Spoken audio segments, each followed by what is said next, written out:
अरे कि बोला ये भौजी कैसे कबूतर। तो लड़की कहती है कि सैया जी हमर चढ़ जाले ऊपर।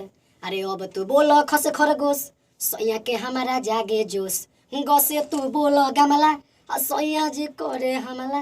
घसे ये भौजी तू बोला अब घर।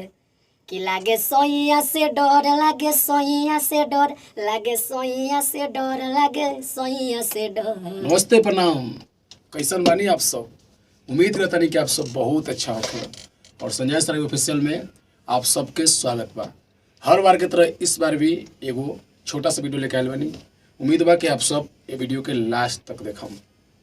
आप सब स्क्रीन पे देखा तानी क से कबूतर के जलवा पूरे एकदम माहौल बना दिले बा, रील्स से लेके यूट्यूब तक।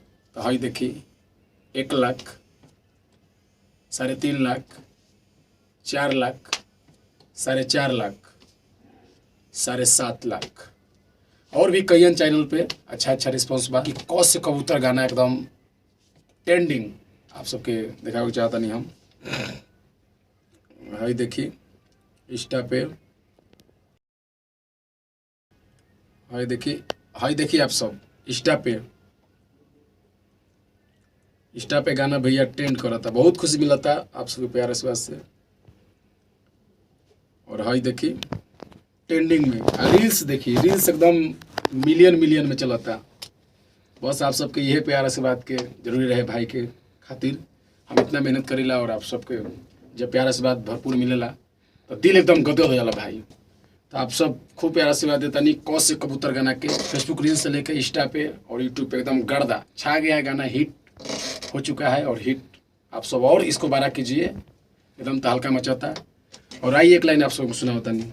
अरे कि बोला ये भौजी क से कबूतर। तो लड़की कहती है कि सैया जी हमर चढ़ जाले ऊपर। अरे अब तू बोला खस खरगोश, सैया के हमारा जागे जोश। ग से तू बोला गमला, सैया जी करे हमला। घ से ये भौजी तू बोला अब घर। कि लागे सैया से डर, लागे सैया से डर, लागे सैया से डर, लागे सैया से डर। इस गीत को शशिलाल यादव जी और प्रभाराज जी गाए हैं और भाई आपका संजय सर भी इस गीत को लिखे हैं और विराज भाई का म्यूजिक है। पटना में वीडियो हुआ है। तो आप सब खूब इस गाना को ढेर सारा प्यार आशीर्वाद दीजिए। यूट्यूब पे रील्स आप सब खूब बनाइए, इंस्टा पे रील्स बनाइए। और कौन कौन बनाएंगे वही मैं देखूंगा। बहुत सारा आदमी बड़े बड़े क्रिएटर लोग बना रहे हैं तो बहुत खुशी हो रहा है। आप सभी रील्स बनाइए और खूब गर्दा उड़ाइए। चलिए मिलते हैं फिर नेक्स्ट वीडियो में।